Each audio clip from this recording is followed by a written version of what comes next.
Hello, ladies and gentlemen, boys and girls, comrades, Romans, countrymen. Welcome to the FameLab Echoes 2019. You're in for a big treat, I can tell you that. And so, but before we kick off with official proceedings, we have a special distinguished visitor with us this morning, Denise Waddingham. If I can ask you to come forward and join me up here. Denise is running the show at the British Council here in Prague. And Denise, you have a few words for us all. Thank you, Michael. Hi, everyone. Good morning. So the British Council has partnered with the Cheltenham Science Festival in the UK since 2007 to take the FameLab Science Communication Competition internationally. And in those years, we've actually worked with over 10,000 young scientists and engineers from across the world. In the Czech Republic, we've been running the FameLab competition since 2009, consecutively, every year. And we're just really delighted today, which is our custom every November for the Week of Sciences, to bring some of this year's finalists from the Cheltenham competition here. So this morning we're joined by the 2019 finalists from Romania, from Spain, from Ireland, our runner-up from the Czech Republic, our Czech Republic winner from 2017, and a special guest from the UK, our winner from 2012, I think, and I think it's about his third visit to Prague. So we're really excited. I think you're going to have a great morning, and big welcome, enjoy. I know I am going to. Thanks. Thank you, Denise. Denise Waddingham. Yes, it is. Today is certainly got an international flavor to it, which is very reflective of course, of science. Science is an international family of people who are doing work in pushing the boundaries of our knowledge. And that exchange of ideas and exchange of people from different countries to one another is a key, I think, to the progress in science. So, who of you here know something about or are familiar with FameLab? Hands up.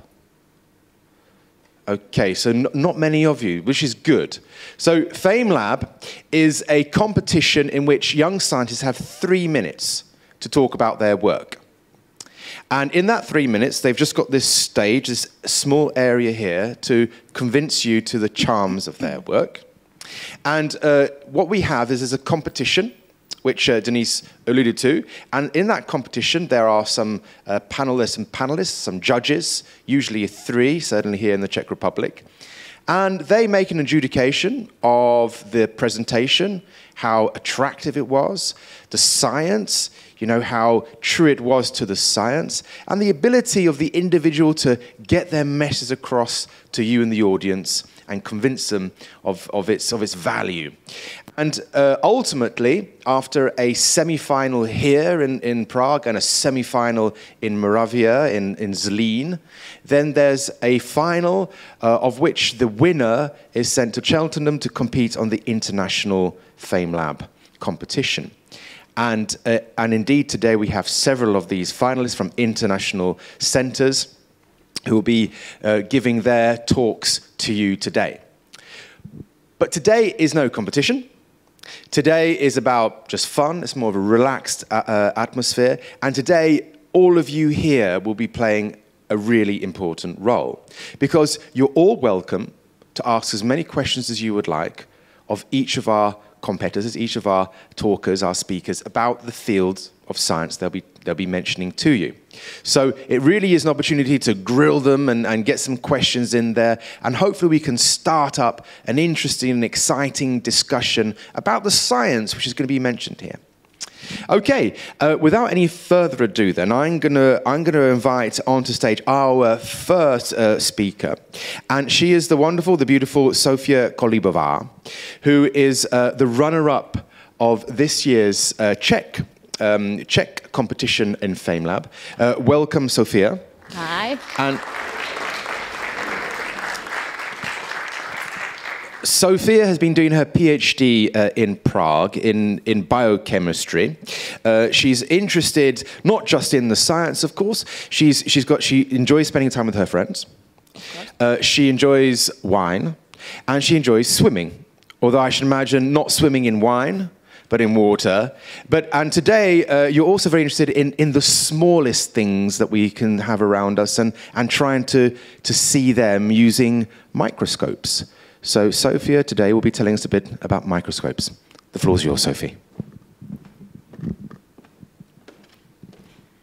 Have you ever seen a picture of a cell like this? And have you thought about it? How is it possible for it to be so sharp? Let me tell you that pictures like this are taken by super-resolution microscopy. Well, but what it is super-resolution? And why is it so super at all? To answer this question, you should try a simple experiment with me right now. Cover one of your eyes and point at some spot. For example, me. Now, keep pointing, but instead cover your second eye. And now you should see that you are pointing at a different place. If you are not, I suggest go see your doctor right away. However, I wanted to show you that we see different pictures by each eye. And then our brain combines these two pictures into one perfect three-dimensional image. And principally, this is how one kind of super-resolution works. It's called structured illumination microscopy, which means that we are using illumination laser, which is split into the lattice. We have just single one, and now we have a lattice. And with this lattice, we are taking photos of our sample, the cell, few times, each time from a little bit different angle. And the photos are partly overlapping. This is important. Because of this, we are getting much more information about the cell instead of only taking one photo. And then, as our brain is processing the image, the brain of the microscope is a computer. The photos are sent to the special program, which works like a restorer. It takes all the photos, combines them, and restores the whole image. Then it tunes up all the details to the perfection, not by the brush, but by a mathematical function. And the result of this process is a masterpiece. It's an image of the cell where we see the finest details. And this technology helps us, scientists, with our fight with cancer, for example. We are looking for differences between healthy cells and cancerous cells. We are looking at precise differences between them that we couldn't see before. And thanks to super resolution, we are able to see it now. And this is why super resolution so super and so powerful technique in the research. And all the imaging technologies are getting better and better. The reason for this is quite simple. Because seeing is believing. Thank you.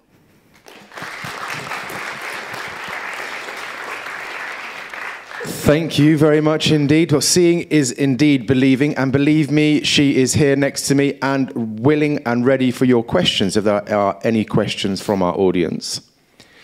If not, because I know it takes a bit of time for the juices to flow and the confidence to get up, and here we have one, yes. There's a microphone will be passed to you so we can all hear, and then I'll repeat the question so that everybody hears. Is it done? Yep. Awesome. So, what are some of the newest differences between those two cells you found out? Okay, so Sofie's been using microscopy to look into cells, and the question is, what differences have you found between the different types of cells? There are a lot of differences. I'm not in the research of cancer. I used cancer as an example. But I was studying retroviruses, how, for example, HIV interrupts the cell. And we are observing differences, how the virus is moving around the cell. And the newest thing that we have better resolution with this super resolution. So what once again was like just one big molecule, we can now see that there are more molecules by this technique. Yes, Is it the answer you wanted, or you? Well, close enough. Thank you. Thank you very much for the question. I enjoyed the beginning bit when you were talking about this sort of, is it called parallax vision? You know, where you close one eye, then open the other eye, and it moves. And I remember as a child being fascinated by this movement. And it's linked to, does that mean then, because, can I ask you all to fold your arms? Now try and fold your arms the other way. You find that it's impossible. You can't do it. And that's because we're handed. We've got, you know, you're either right-handed or left-handed. You can do it, but it takes a bit of practice and it feels awful. But what I've recently found out is that we also, not only do we have right-left handedness with our hands, but also with our eyes. That one eye is stronger than the other one. And to find out whether you are left or right-eyed, if you find when you get home, go to a door with a keyhole, look into the keyhole, and see whether you close your left eye or your right eye to look inside. And that will let you know whether you're left-eyed or right-eyed. And the parallax effect we use, if I'm not mistaken, to calculate the distance between stars. Yeah. So you can take one picture of the star with like one camera, let's say in Prague, and then another one from, let's say, London, and then the difference tells you about, you set the triangle and you got the distance to the star. So, but any other questions about microscopy? Yes, sir. My question is, well, before the actual question, the photography of that cell must have been made by microscope having some kind of glass under it, and the very cell must have been in the glass, yes? Yeah, it can be on the glass, and it's fixed, and it also can be a live cell in the dish where it grows up. Yeah. It's both possibilities. So my question is it possible to have a living being or like a human to have, like, or basically see under the microscope something on a human? Is it possible? It's a technique called Two-Photon Microscopy. It's going deep into the tissue. It's been studied on the mice. I'm not sure if it's running on the humans, but mostly on the humans. There are imaging technologies which are not too microscopic because you have to have thin layer for a microscopy. The two-photon is going deeper, but still you cannot do the whole body. It's about MRI or CT is going for the whole bodies. So it is possible to see something on something where but it's only in some layer. You can go to certain deep, not through all, but by two-photon you go deeper into the tissue. So is it possible by microscope? I understood your question slightly differently. Not that he's not talking about getting internal vision, but if you were just to stick your hand under the microscope, would you see the first layer of cells in really big, that's what you meant, right? More like this, yeah. Okay, so by the two-photon, is it possible? With the regular microscope, you see only the skin. By the two-photon, you can go under the skin. But I think he wants to know, would you see something like this? Yeah. Oh. That's the question. So I think you have to explain that you can't get your hand in there. Well, or can it depends, because this picture, the blue thing, it's a core of the cell. The red thing, this is mitochondria. It's not looking like you see in the books, the individual. It's like this network, and the green is a cytoskeleton of the cell. And we have to stain the structures to see it in these colors. So if you stick your hand under the microscope, I think you don't see really much right now, but you can genetically modify the organism. Indeed. It's possible, and then you can see, you have glowing mice. Okay, well, I've got a question. I mean, I can just imagine going to my lab, if I had a really big, powerful microscope, and I was there, on my own, all the colleagues had gone home, I'd be thinking, of things I could go and look at. I mean, have you ever been tempted just to sort of, I don't know, spit on a slide and look at that, or, I don't know, pick your nose and put, what's on there and see if there's anything crawling about? Have you looked at anything really strange or weird? Yes, I was looking at hair, feather, water from lakes and stuff like that. It's nice because there are a lot of moving things. So yes, I'm enjoying this because this is science. You can find something by accident. Okay. You never know. Perhaps time for one last brief question, if there is one in the audience. Yes, sir. Oh, a gentleman from all the way from Ostrava. He's come from the other end of the country to come and see you. Please, how many nanometers your cell has? How big it is? On this picture. On this picture, this is taken by the technique I was talking about. It's about 100 nanometers. This technique is taking pictures on this size. It can go to the 70 nanometers, but it's the limit of this technology.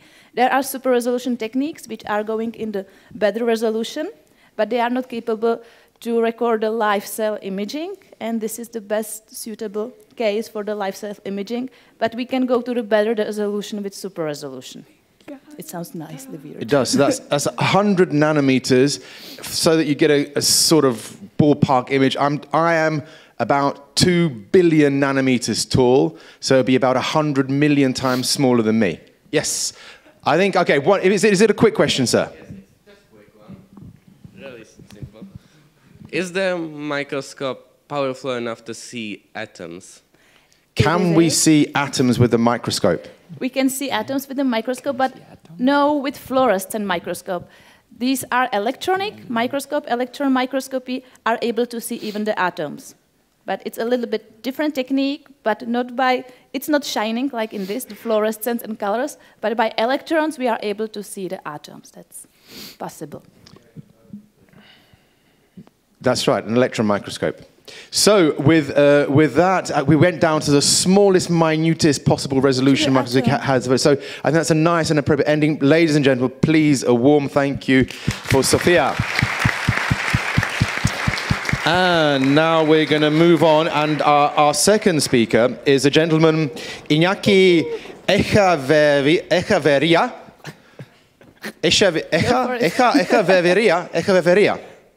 And is that correct? I apologize if I've mispronounced you. Don't worry. And Iñaki is from Español, from Spain, and he is indeed, you're the national winner.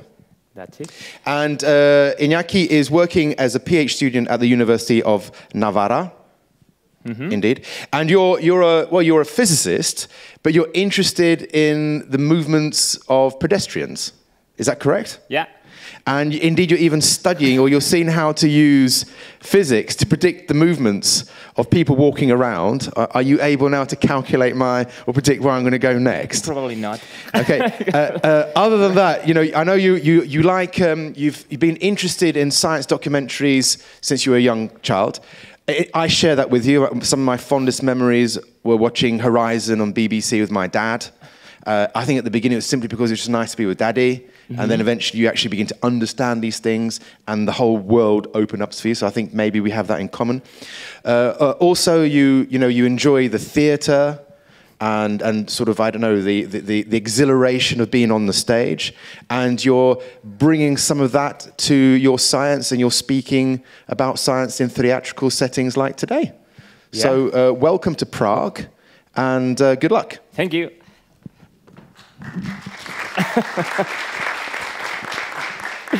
Well, good morning, everyone. First of all, I want to start with, let's say, an imaginary game, okay? So let's imagine that we are in a library, for example, where people are making weird monologues about science, and suddenly a fire starts. So what the hell do you do? Run. Would you run? Yeah? And if there were people in front of you, could you be able to count down, or could you push them out in order to get out from the room? Push. Push. Yeah, your answers to this question will be probably yes. It depends on the stage of the fire, because if it's like... Oh, man. Now, can you come here to find out? Next. So, your answer to this question will be probably yes, but let me ask you one more thing. Do you think that if we place an obstacle, like, for example, a column before the exit, could it make the evacuation goes better or not? No, the bigger the exit, the better the evacuation. What do you think? Yes? Benefit? No? An obstacle, we also think that an obstacle is always something negative. but I'm here to show you something and introduce you, my dear friend, the silo. For those who doesn't know what is a silo, it's like an hourglass, but this is a special, because on one side we have an obstacle before the exit, and on the other side we don't. And now, let's see what's happened. For the side with no obstacles, jams are formed that we have to break. Not just one, you will see, but several.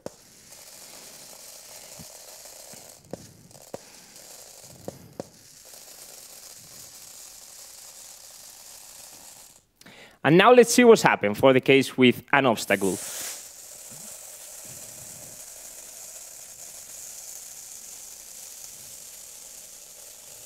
Magic? No, science. Okay, so this really strange phenomenon you've just observed was proposed by the physicist Dirk Kelvin in 1995. Well, strangely for a physicist, he was working with humans instead of bits, and suggested that placing an obstacle before exit doors could facilitate an evacuation in an emergency, as it could alleviate the pressure at the door. Well, so that it means that we can answer yes to the question that I asked before, that they have an obstacle, a positive point in evacuation with humans. Well, it's not so easy, because we have to demonstrate it. And there is where my group and I came to clarify the matter. You know, physicists love models. Yeah, it's true. Love models. So before start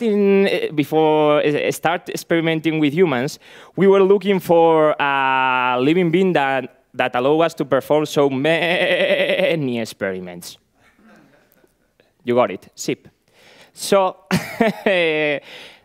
we made them enter an enclosure for feeding, and we placed or not an obstacle in front of the door just to see if it enhanced the flow. And do you know what happened at the end of these experiments? Hi, good morning. The obstacle improved the flow, so it was really great in all sense. Okay, so we have now a next step to continue. And the way that we continue is that we look for a halfway point between animals and humans. Of course, you, students. So the idea was to put them in a room and perform a mock evacuation under extreme stress, where the people have to push the thieves all together to get out. Something like Brexit, more or less. So, so we performed several experiments with and without obstacles to see the difference in the results. And after all the experiments, we see that the obstacle never improved the flow. So what Kelvin proposed was, for this case, false for humans. But nevertheless, it has positive points. It prevents falls of the people and the formation of agglomerations that keep people away from the exit. Well, so far the problem is unsolved. We still don't know why the obstacle doesn't improve the flow for the case with humans. You know, and this is important because sometimes finding common patterns in science applicable to everything is just complicated. Like, for example, finding a Spanish or even Czech song that please every country in Eurovision. So it's really difficult. But we are not giving up, because understanding this phenomenon that you have just observed has a really important point in society, leading to the creation of safer infrastructures that could save so many lives. So please, and this is my last advice for today, don't forget that. At the end of the day, it is science that knows no obstacles. Thank you.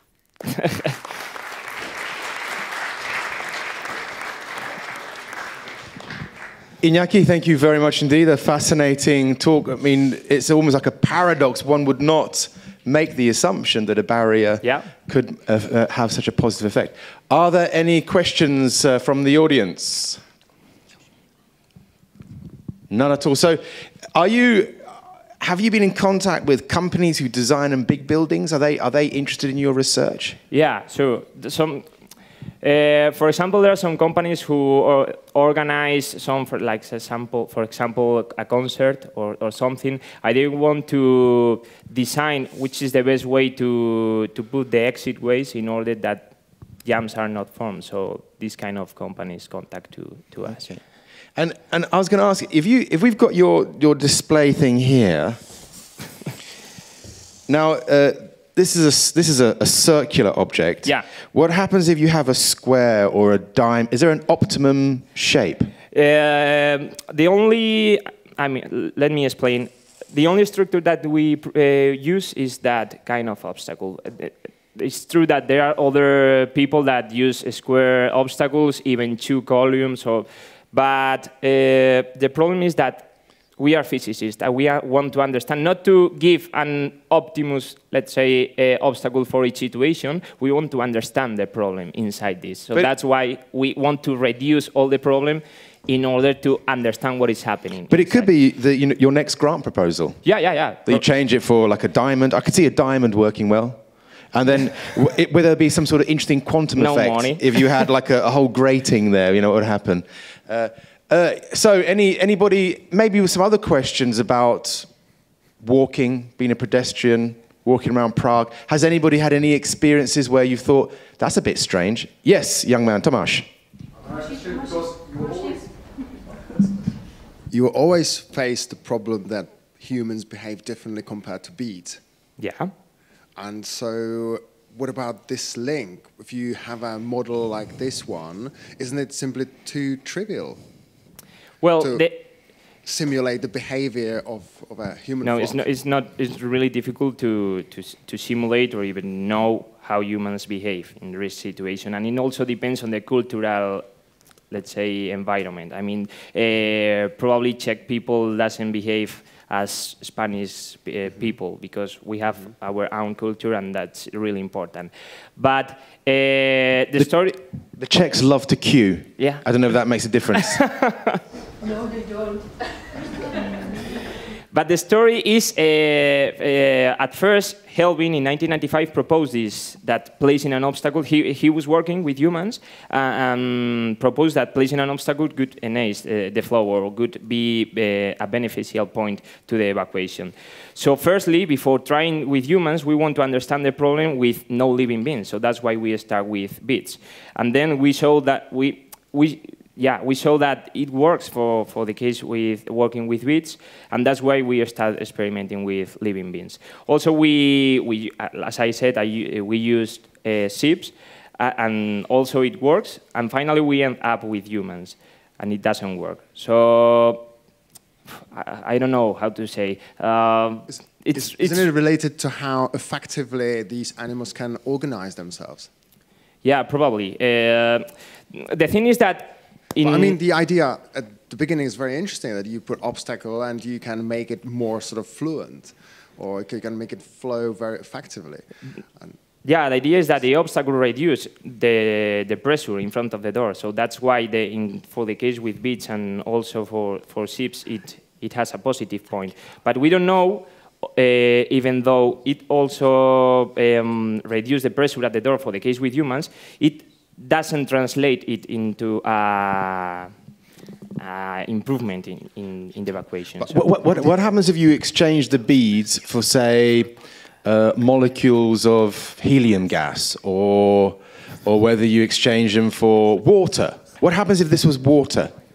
With liquids, it works. It's the same thing. The same way, yeah, in the same way. Because the thing is that you split up the. If you don't have the obstacle, you only have one way to get out. So if you place the obstacle, you split up the liquid, and that's why you. So if you had like a fireman's hose, you might get better efficiency at putting out a fire. You mentioned fires at the beginning. Yeah. So maybe the same thing would work if the hose had inbuilt a little barrier there just before the water gets out, that it might increase the flow rate? Probably yes. I would say that probably yes, but we don't know. We have to demonstrate. Is this worth patenting? Maybe we'll be millionaires. Any other questions? Yes, sir. This is what I like to see, somebody full of questions. Got a big future in front of you. Yeah. Have you So have you tested it on humans just like a collective crowd or some, or was there some kind of a leader, organizer? It's blinding. So I think the question is, does about crowd behavior, does it usually happen that it's eventually somebody stands up and starts giving directions and acts as like a leader, or do they everybody just go wild? Yeah, sure. I haven't said that, but there are a lot of psychological studies, or even you can learn from the physical way, because in crowd movements there will be probably a leader that everybody wants to follow. It's called the herding effect. That if you see that people goes in one way, you will probably follow that people. You won't go in the other way. So that's weird. Most lots of animals do that too. Yeah. So whales or even sheep as well. Well, I've got an idea. Dasha, you got a point, but okay, Dasha. I just want to check. So do I understand right that the ship is following the leaders, but people are more selfish and don't respect leaders when they are trying to escape? Yeah, we follow our own leaders. I mean, if I know someone or if I meet someone before, I will probably follow that guy or that before following an anonymous. So we are more selective, let's say. I suggest that when you get back to schools, set up an object in front of a fire escape, break the fire alarm, and then one of you take a little film of it on your telephone and send the results to Iñaki. Yeah, please. And with that, Iñaki, we'd like to thank you very much for your wonderful presentation. Thank you very much. And moving on to our third speaker. Our third speaker is the national winner from Romania, Tudor Suciu. Tudor, welcome. And Tudor is... Tudor, you're in your second year of your PhD? No, I'm doing my bachelor's. Your bachelor's, second year? Yeah, I was about to say you're too young to be doing your PhD. Second year and you're doing your bachelor's. But you're very much interested in biology and physics, in the whole lot. In particular, systems that keep you alive, biological systems, and you're interested about how to improve them, which actually links into this afternoon's talk about trying to defeat aging. Oh yeah, looking forward to that. So you're interested in the interface between your brain and such systems, is that correct? That's right, like more specifically between brains and, let's say, digital machines. So digitalization is certainly one of the trending aspects of everything at the moment. Every company is trying to introduce layers and layers of digitalization. I'm sure, Denise, at the British Council, you're digitalizing a way to get any process online and digitalized. So I suppose that interface between our brain and making it really quick is an interesting one. And the floor is yours. I'm looking forward to what you have to say. Thank you.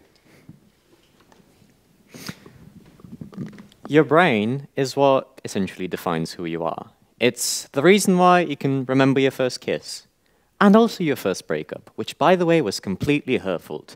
It's why you can think and smell and do the Macarena and all those other great things. But lovely as it may be, it does have its shortcomings, and I'm sure you're all aware of that, because like you forget things all the time, you struggle to memorize things, particularly speeches, you procrastinate a lot, and I'm sure you can name so many more, right? So this is essentially why humanity and science are doing what they do best, which is they try to overcome human biology. And that's what this whole talk is going to be about, specifically brain-to-machine interface. Think computer chips, but inside your skull with tiny conductive needles called electrodes poking each of your neurons. It does sound uncomfortable, but trust me, you would not feel a thing. So the way the brain generally works is it fires electric signals from one neuron to the next. Now, in theory, should you be able to record those electric signals and also input your own signals from the chip through the electrode and then to the neural network, then, well, congratulations. You've essentially built a bridge between your biological self, that is your brain, and this digital addition, let's call it, right?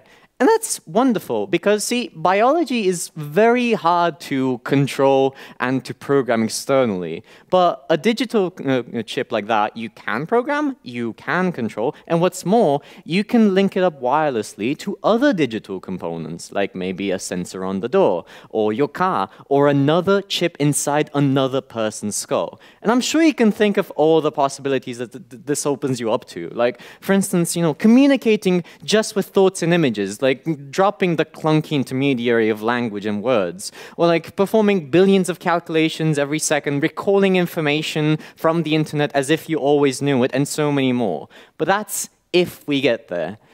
Scientists believe that it would take an array of about 1 million electrodes in order for all these life-changing applications to happen. Right now, we can put together maybe 500. But even with 500 electrodes, we've already had applications that have changed people's lives. Specifically, we've been able to, for instance, restore partially hearing and sight to people who had previously lost them, or allowed paralytics to type words and move a cursor on a screen just with their minds. And that's revolutionary enough as it is, right? But like in the future, with giant tech companies like Google or Facebook already announcing that they're going to massively invest into it, Google even said that in 20 years, you're going to have implants that allow you to Google things with your mind. So with all this traction and like acceleration of progress in that direction, I think it's going to be sooner rather than later that your brains are going to become harder, better, faster, stronger. Thank you.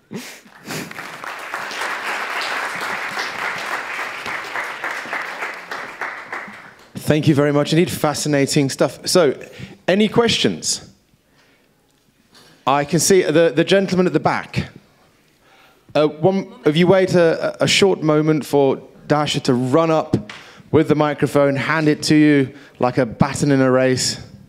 Well, I have a question about isn't chip in the brain a great opportunity to governments control the people and look what are they doing for almost everything, like Big Brother thing or something like that? Right. Thanks for the question. See, this is a general concern when it comes to like advancing digitalization as a whole. Like you talk about AIs taking over your lives and whatever, and including this, right? But like this is why there's another development that's going along like in tandem with this, let's say, that's vital for your own protection, which is encryption, right? And with perhaps the development of like quantum computing and like the opportunities that this allows you in terms of like, 1,000-fold increases in like encryption power, I believe it's fair to say that when we're going to have chips like that, we're also going to have the tools necessary to protect our information, right? Of course, like this may protect you from hackers, right? But then the question is like, and again, the question that was posed, what do we do about governments? And I think like the answer there is, well, just like with anything else that we've desperately been trying to protect, it takes like, civic initiatives and like, people going out and saying, hey, this is important for me, I want you to stay away from this, just like we did with like personal data when like with the whole discussion about GDPR, right?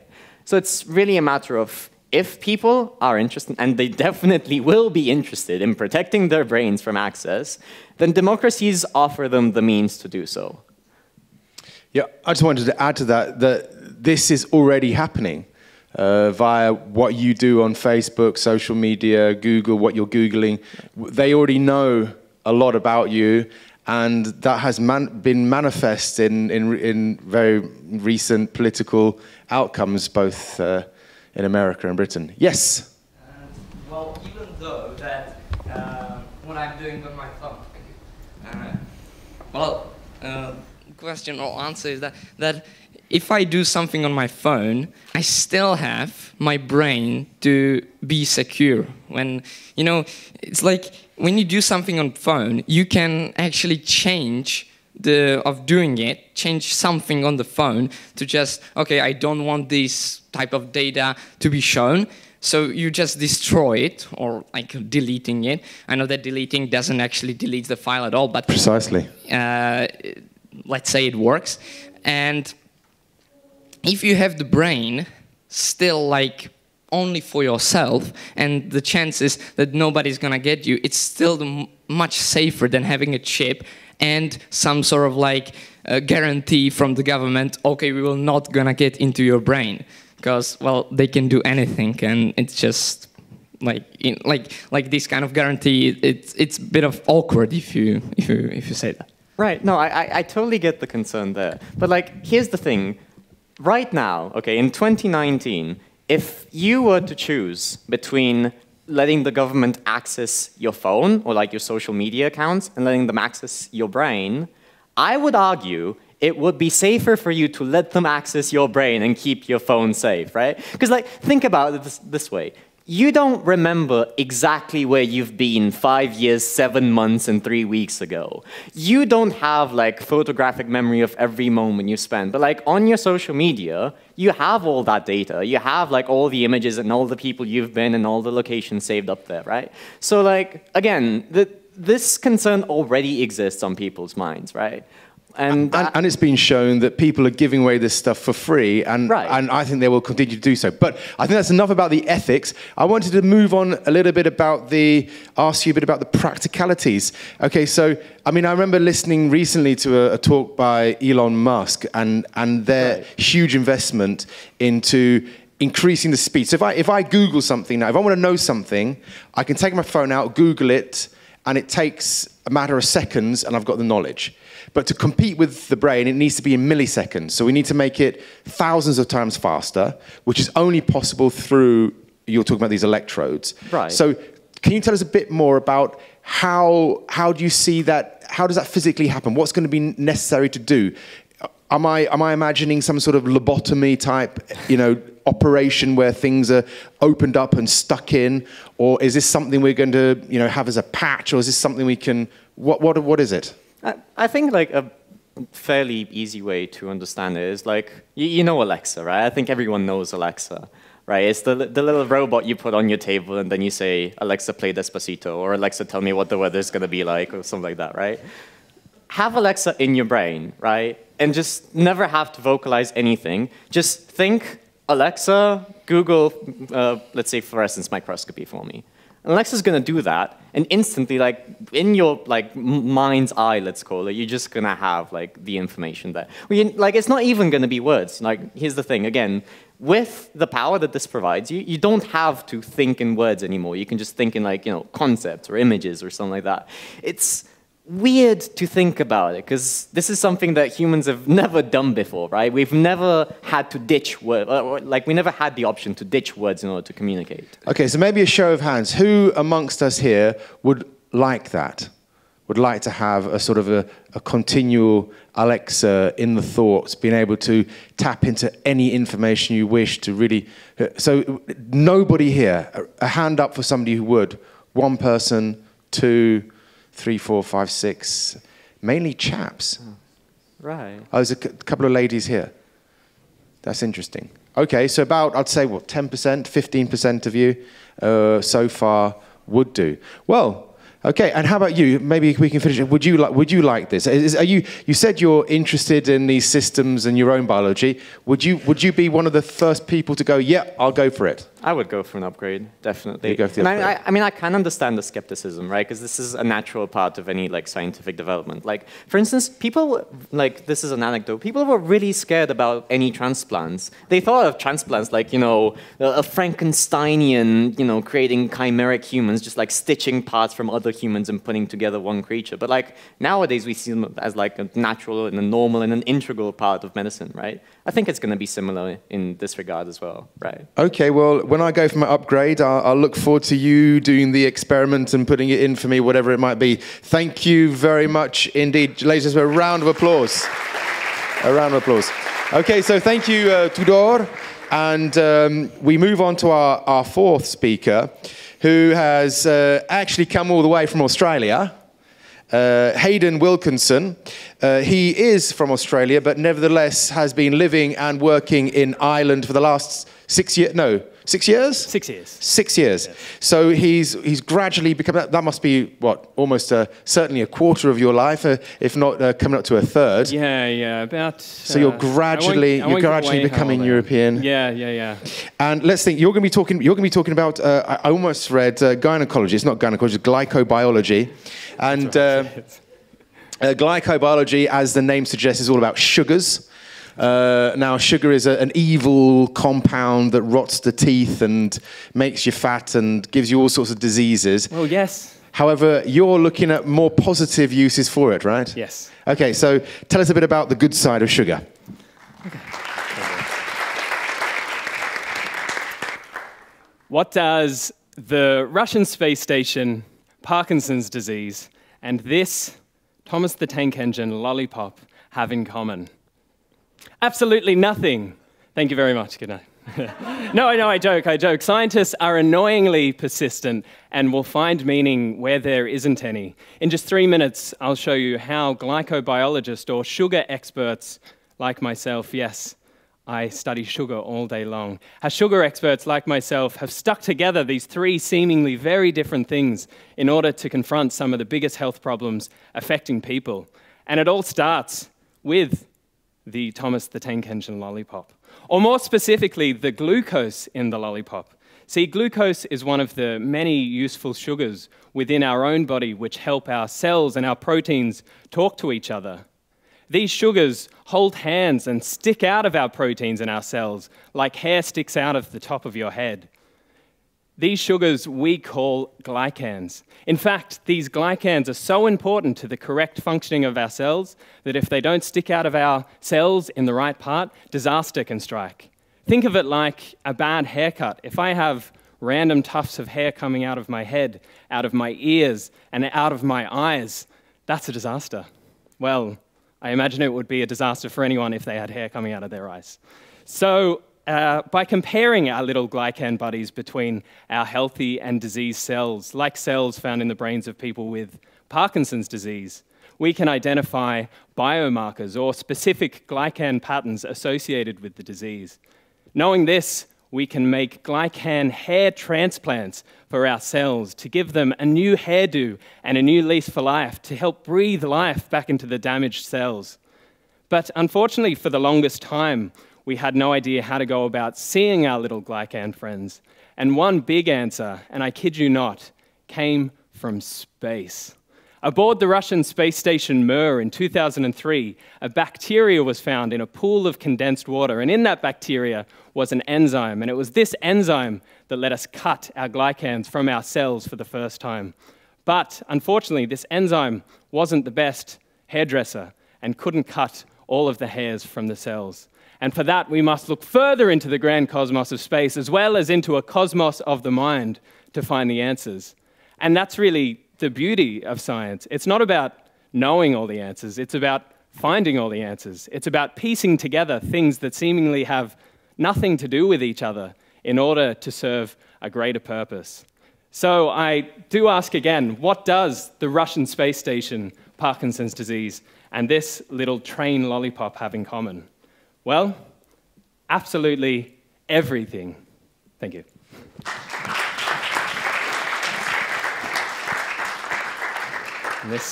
Thank you very much. This is my girlfriend, so... Any of you chocolate eaters out there concerned about Parkinson's disease or anything else? Space bacteria? So who found that how did they find that bacterium?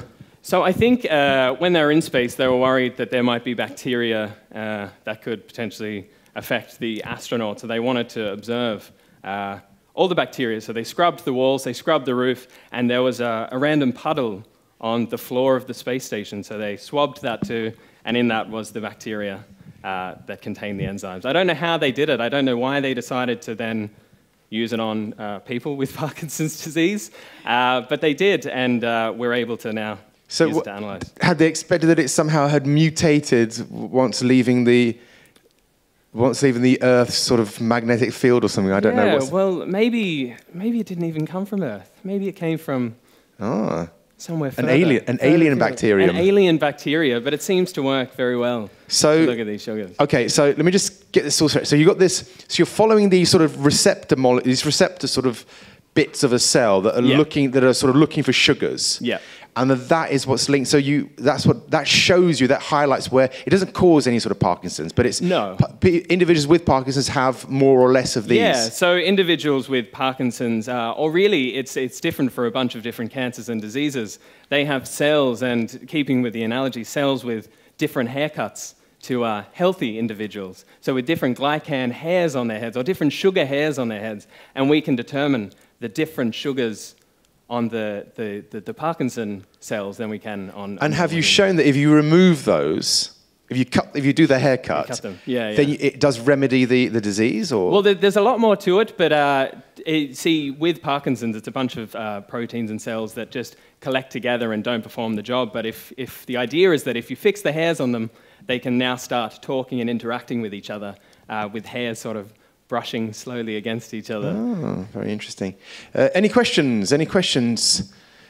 How many of you are sort of sugar addicts? Do you feel, hands up if you think you probably eat too much sugar? Eat your sugar. That's what I say. Go home, tell your parents. I mean, what's your, do you consume a lot of sugar? Have you become sort of sugar phobic? No, absolutely not. See, the beauty of working with sugar all the time is that in the lab, we get to have a little taste of our own samples if we want, the little sugars on the samples, and they are, in fact, sweet. Actually, as a story, I went to send some samples over to Sweden to get analyzed, and instead of making it to the laboratory, it was actually sent to a health food store.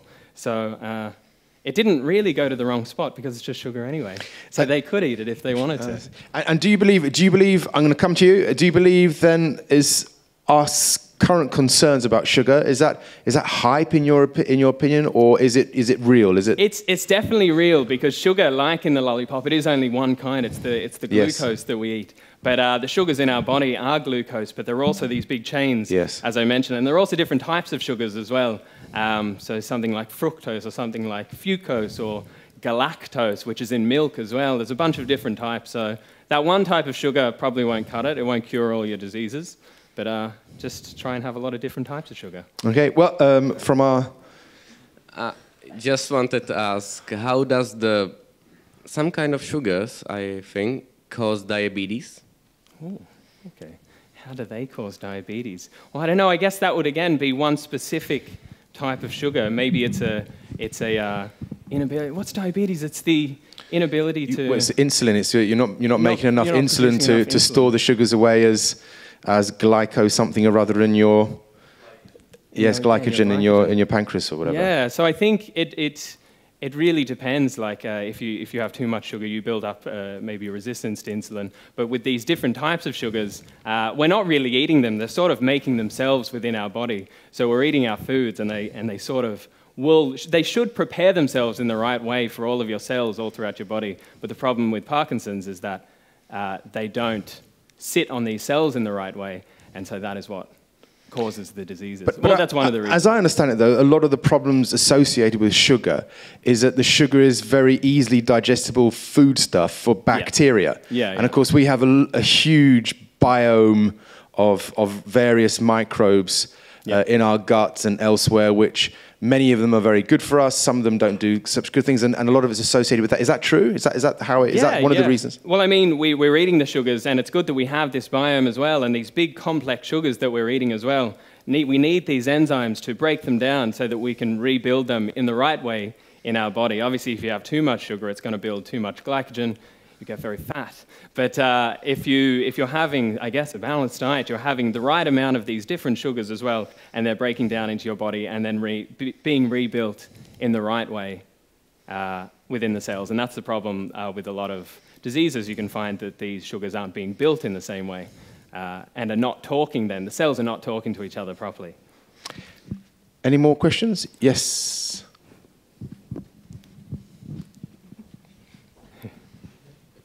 Thank you. You talked about how these sugar molecules communicate. Yeah. Can you actually follow individual molecules and how they sort of metabolize? Can you label them and then follow an individual molecule within your body and study the interaction of this molecule with other molecules and decipher something about specificity of the interaction? Yeah, so we can develop things like antibodies with particular glycans on them, with the particular glycan hairs that will bind to antigens, and then we can track that with a label on the antibody, which will help us track it around the body. What I can do with what I do in the lab is I cut those glycans and I label them on the other side.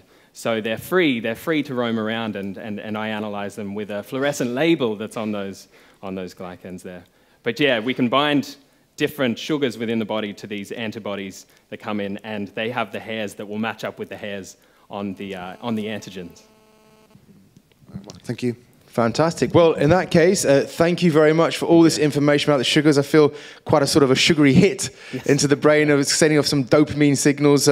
Intellectually very interesting. Thank you very much. Ladies and gentlemen, please, Hayden. Thank you. Swiftly moving on to our penultimate speaker, the lovely Teresa Bartlová, who is a finalist from the Czech Republic from 2017. And Teresa is now, of course, is a doctor, Dr. Teresa. She defended her thesis, her PhD thesis at Charles University on, indeed, the history and popularization of mathematics. And now is sort of working internationally, going all around teaching and popularizing science, so you're a jolly good job. And today you'll be telling us about some crime-fighting mathematics, if I'm not mistaken. It's true. So that's going to be very interesting. The floor is yours, Teresa.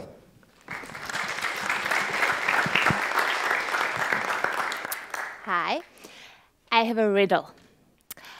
What do the 2009 Iranian presidential election, population sizes, or taxes have in common? The answer is the mathematical phenomenon of Benford's law. But wait, how can a mathematical phenomenon have these things in common?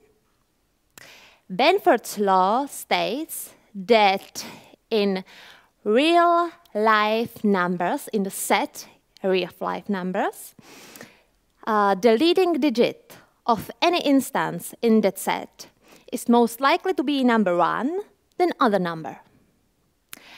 Let's take that step by step. What is real-life number? It's a nature number, but it isn't a random number or telephone number where the first 3 digits are operator code. Real-life numbers are naturally occurring, like population size, or taxes, or length of rivers, or mathematical or physical constants, or accounting data, or bills. The important is that the number have at least 3 orders of magnitude. Look at the population size.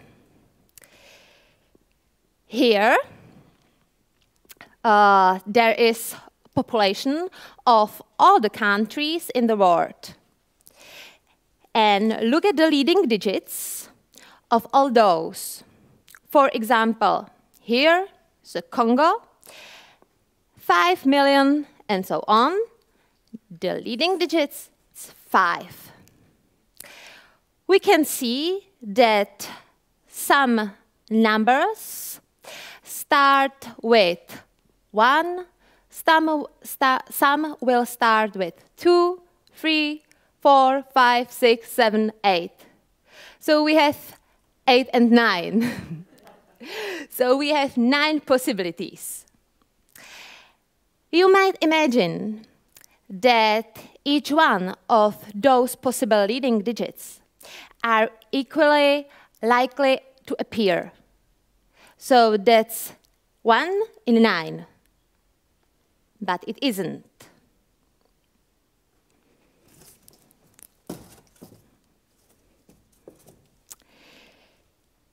In real-life set of numerical data, the number 1 appears as the leading significant digits, about 30%, while number 9, 10 less 5%. This is Benford's law. But wait, how could Benford's law affect the 2009 Iranian presidential election? The incumbent and 3 other people were running for president. And the incumbent won. But people thought that the election was rigged. And it was true. Because when Benford's law was applied, the data showed that there is a significant, statistically significant deviation between Benford's and real data. For example, here, you can see it. It is a big problem, especially for the winner of the election. Everyone needs to learn mathematics. Isn't just useful for pay bills or calculating discount. Benford's law proves that math can fight crime. Thank you.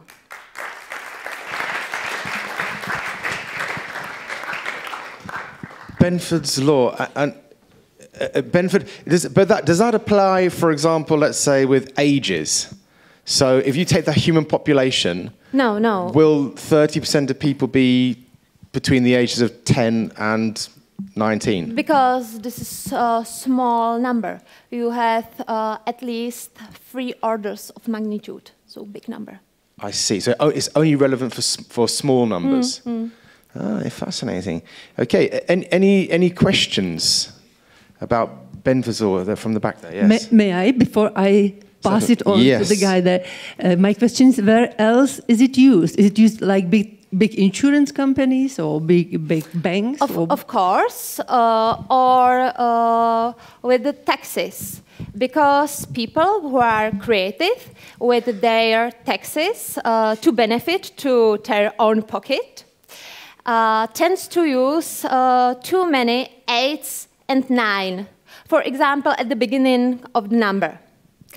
And the authorities screen the tax returns to see if they met Benford's law.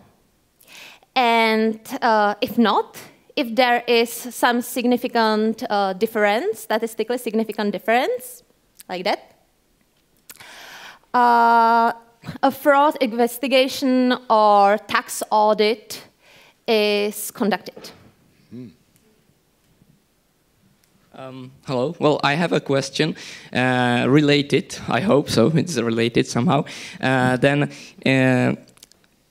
If the Benford's law shows that one number is more common than the other number, I have seen on the internet that study in many languages showed that one word is some numbers is used in the books and every literature so used somehow. Then the second number, is used in 1/2 of it. The third number is 1/3. And I want to ask then if you came up with this kind of a study or just have some sort of idea about that.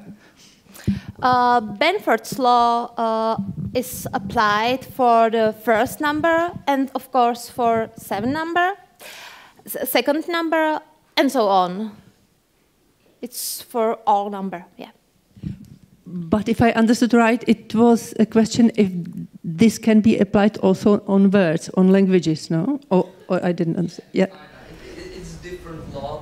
It's a bit of different law, but it's very similar to this one. Then when some words are used in actually more frequently than. Yes, and one is like leading word is, the second word is 1 divided by its scale. I understand, but this is just one for the application.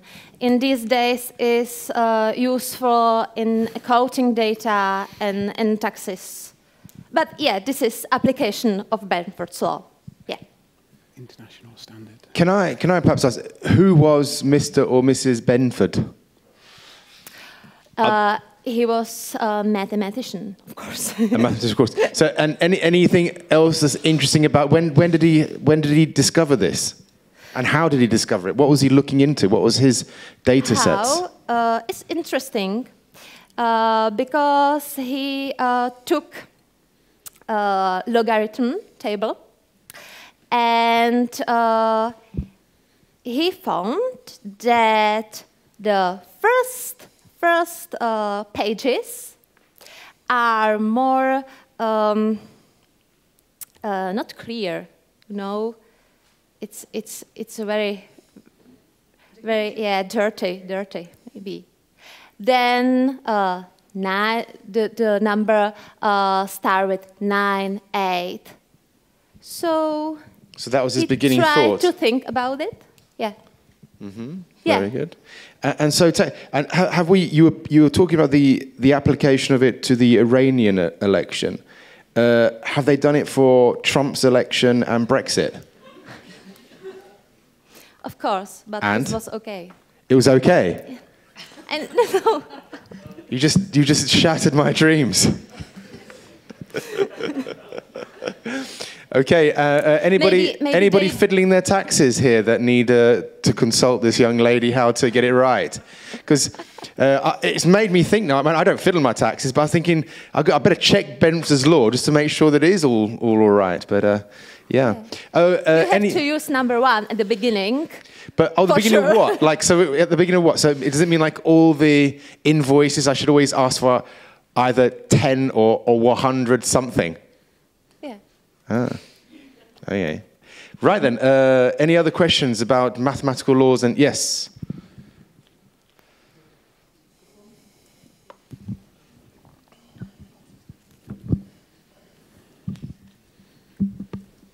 Thank you.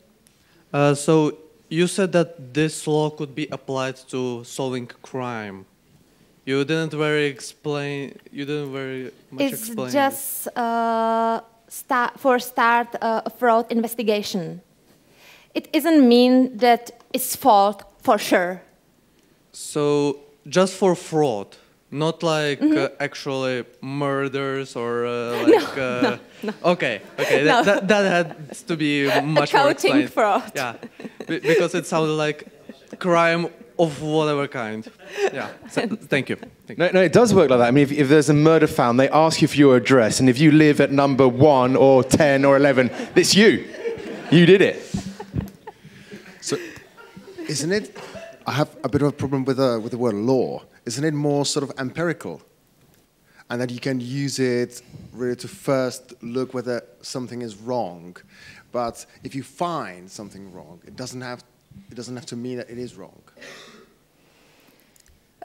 Yeah, you have to use more application. I mean, if things don't fit Benford's law, it doesn't mean they're wrong. Yeah. Or does it mean automatically? I don't think so. No, statistically, I think it's about statistics, sort of a statistic probability type thing. It means, no, that is fault for sure, but wait, here is maybe something wrong. Yeah. But presumably, investigation. Presumably there must be a statistic that how often is that maybe that something's wrong, it turns out that yes, it is wrong. Is there like very often? Very often, but we don't know what the percentage is. No, I think 80%. Really? Okay. Okie dokie. Any? Yes, Jiří. Is there any way how we can use it in casino? It's an interesting question. No, I don't know, but I will think about it. Thank you. Yeah. Maybe the last part. Very good. Okay. Well, I think on that lucrative point there, which is going to make us all into millionaires, thank you very much indeed, ladies and gentlemen. Please, Teresa deserves a big round of applause.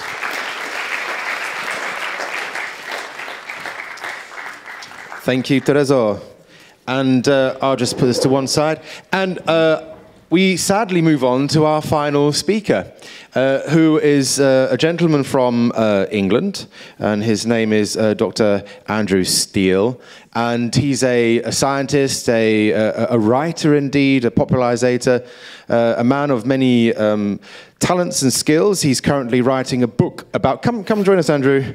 He's currently writing a book about aging, and indeed this afternoon he will be talking about the results of his study and research and the rest of it. But this morning you shall not be talking about aging, but more about light, our eyes, polarity. I mentioned that we are right or left-eyed. Do you know if you're right or left-eyed? I think I'm right-eyed. When I look at the camera, some are ambi-eyed. Ambi-eyed.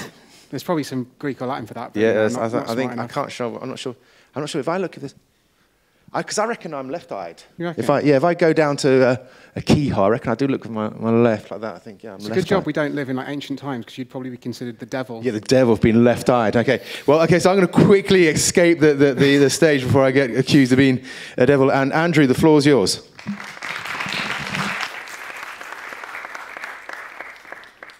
You're off out on a first date to the cinema. You've got hot tickets to the premiere of the critically acclaimed new release, Aliens vs. Giant Dinosaur Bees in Space 5, in 3D. But how to fill the awkward conversational vacuum before the film begins? What better way to explain to your beloved-to-be how 3D glasses work? So first of all, we have to understand how 3D vision works out here in the real world. Take your finger and put it in front of your face like this, and then close your left eye and look at it with just your right, and then swap eyes.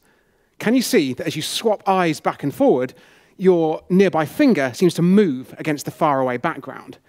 It's by judging the difference between the images seen by each eye that our eyes can start to construct a three-dimensional model of the world around us. So that means if you want to make a 3D movie, you just have to film every single scene with two identical cameras, about the same distance apart as human eyes. But when you're playing the film back, how can you make sure that the right image gets to the right eye? We're going to need a property of light. Like jam, light comes in different flavors, but unlike jam, there are only two. These flavors are called polarizations, and they arise because light is a wave. So imagine I were to shine this beam of light at you guys right now. It could either wobble from side to side, that's horizontally polarized, or up and down, that's vertically polarized, as it travels forwards. Now, most light all around us is a mixture of the two, but you could get a polarizing filter and select just one of the orientations of light at a time. In fact, you could make a pair of 3D glasses that uses light that's horizontally polarized for the left eye and vertically polarized for the right. And then you could play your film back on a corresponding pair of projectors. Now, unfortunately, there's a problem with this, and the problem arises if you tilt your head. Imagine you're leaning on your date's shoulder, and they're a bizarrely long way away. Maybe this date isn't going so well. So your head is at an angle of 90 degrees. You're going to get the left eye's information through the right eye's information through the left. That's going to make you feel very sick, and you'll probably vomit all over their lap. And you don't need a scientist to tell you that that is a cinema date disaster. Luckily, science also has the solution. Rather than using linearly polarized light, which wobbles through space, we can use a different kind of light, a clever combination of horizontally and vertically polarized, which is called circularly polarized. Instead of going up and down or side to side, it spirals as it travels. And that means we could make a new pair of 3D glasses that uses light spiraling clockwise for the right eye and anti-clockwise for the left eye. And that comes with a big advantage, because clockwise and anti-clockwise don't change as you tilt your head. So, no vomiting and the perfect icebreaker. That's how science could save your date at the cinema.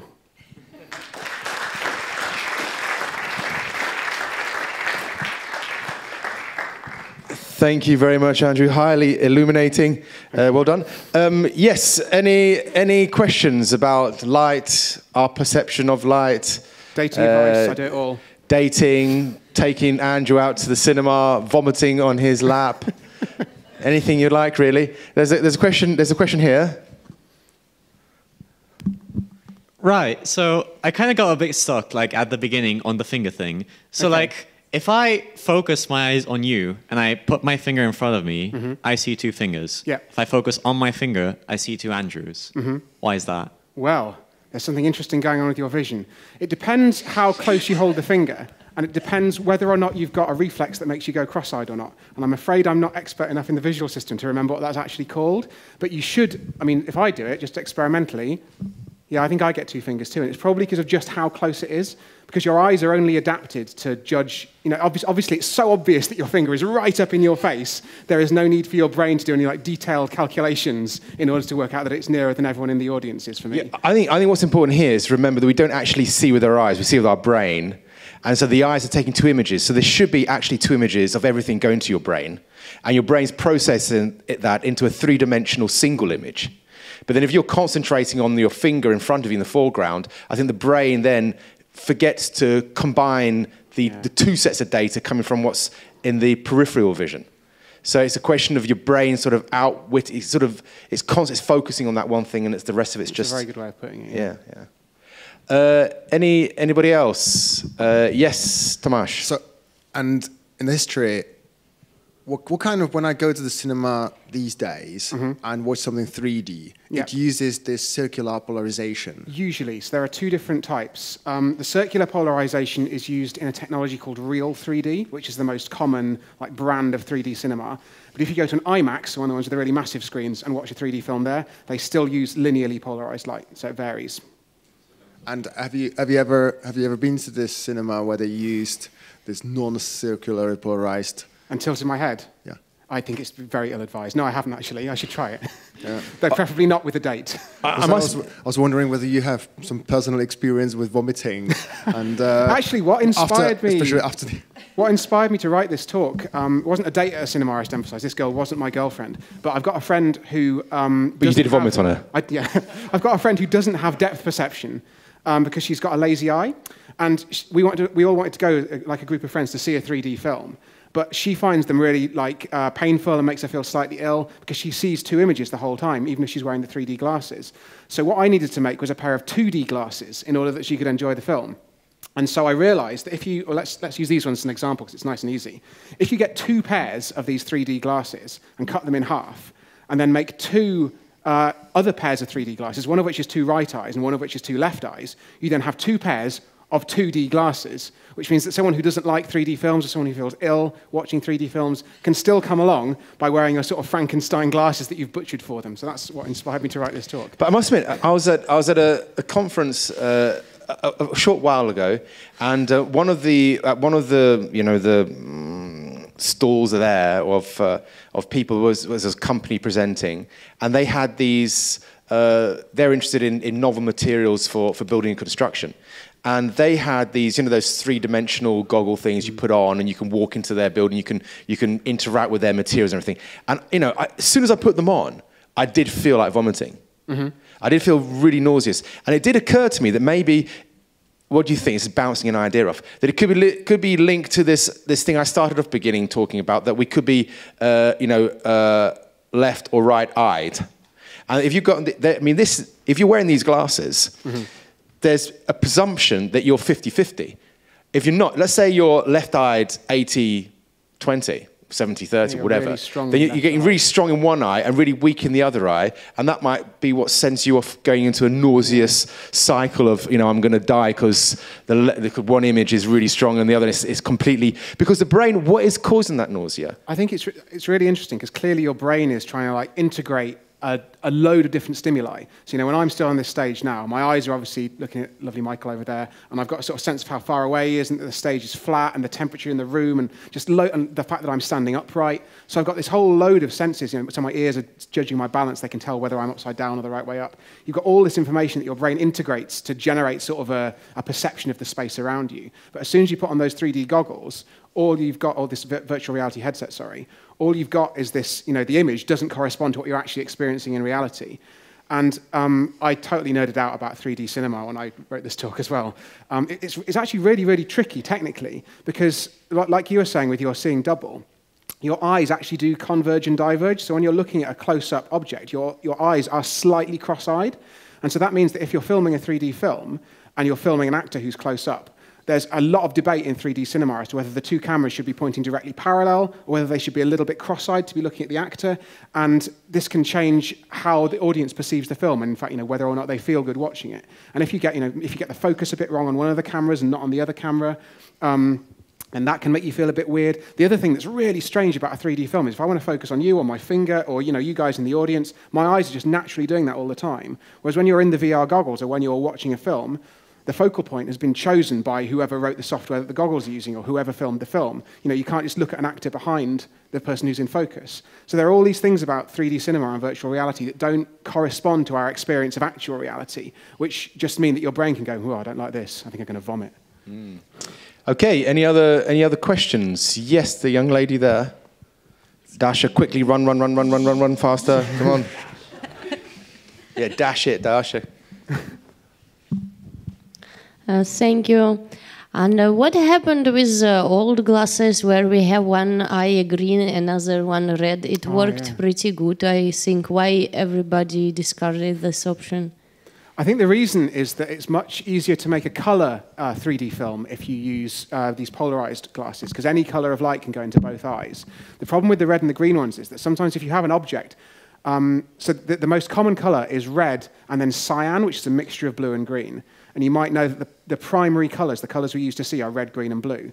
So you've got one eye that's red, one eye that's green and blue. And what that means is that if you're looking at a white object, information about that object is coming into both eyes.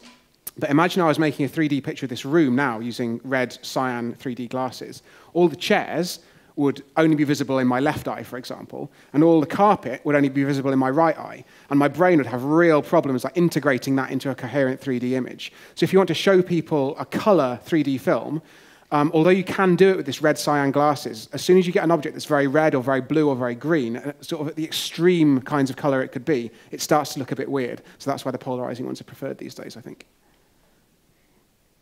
Good answer. Good question. Any other questions?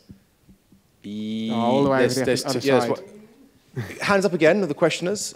Yeah, Dash has found. Here we go. Just found a more efficient way. Hey, look at that. You're learning, Dasha. With the clock glasses, I forgot the name. Sorry. Circularly polarized. With the circular polarized glasses, to film a 3D movie, do we need some different now, like different image capture? Like we don't need the red to the one side and blue/green to the other side, or we need something else? And what's really cool about filming a film that's going to be projected back on a polarizing screen or with polarizing projectors is you don't need to do anything special to the cameras at all. You just have to have two cameras filming normal full-color images. It's really important that they're focused on the same point, like I said before. It's really important that when say they take a picture 24 times a second when you're making a film, it's really important they're in sync, so you're not having one taking a picture then the other taking a picture, so that would look a bit weird. Yes, but it's basically the same. They don't have to be filtered in any way. Yes, I mean,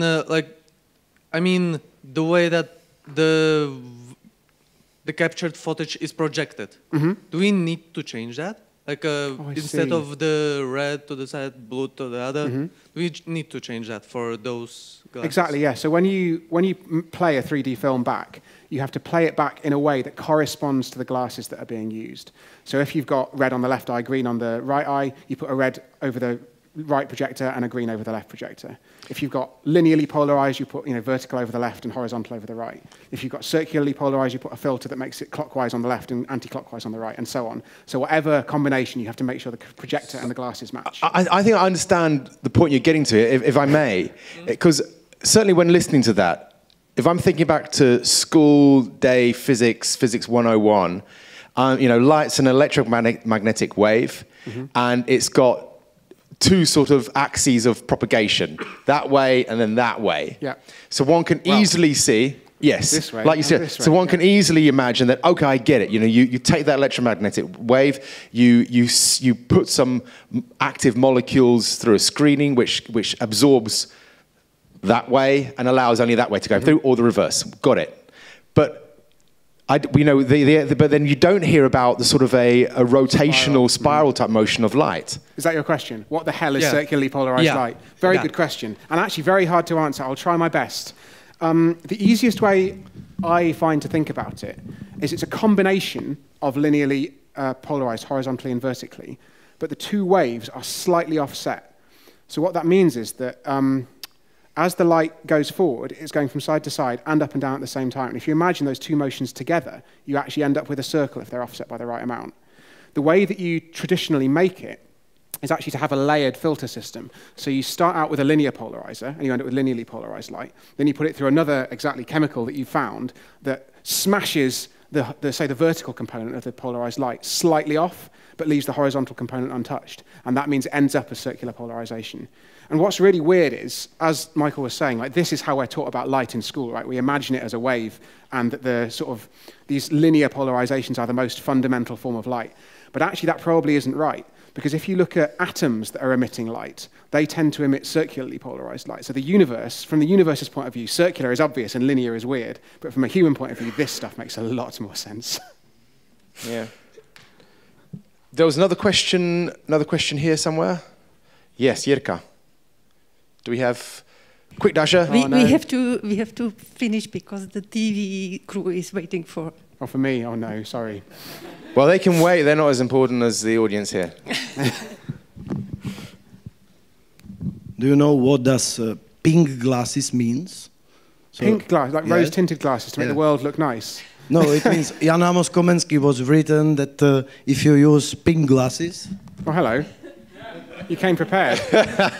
So it's a door for a really nice world where it's not any problem. So, but now, because I use it very often, but now I'm not sure about my polarization. Can you detect it? Which one it is? And it's present for you. Let's see.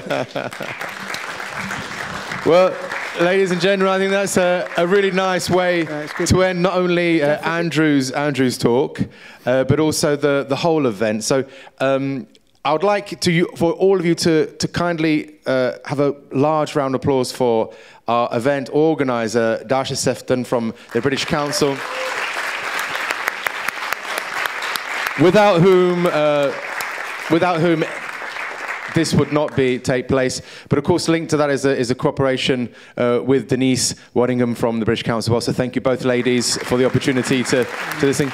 I'd like a big thank you, not only for Andrew, but all our speakers today. They did a fantastic job. Yes, please stand up, or indeed come and join us on the stage if possible. Behind the scenes is Tomáš Vacek, who has been looking after the sound and the scenery and everything. So thank you very much, ladies and gentlemen. But thank you very much for coming. I hope you had a good time, and it's inspired you, sharpened the intellect, warmed the blood, and got you all sort of into some sciencey things. So do carry on. Thank you for coming, and see you hopefully next year. Bye-bye.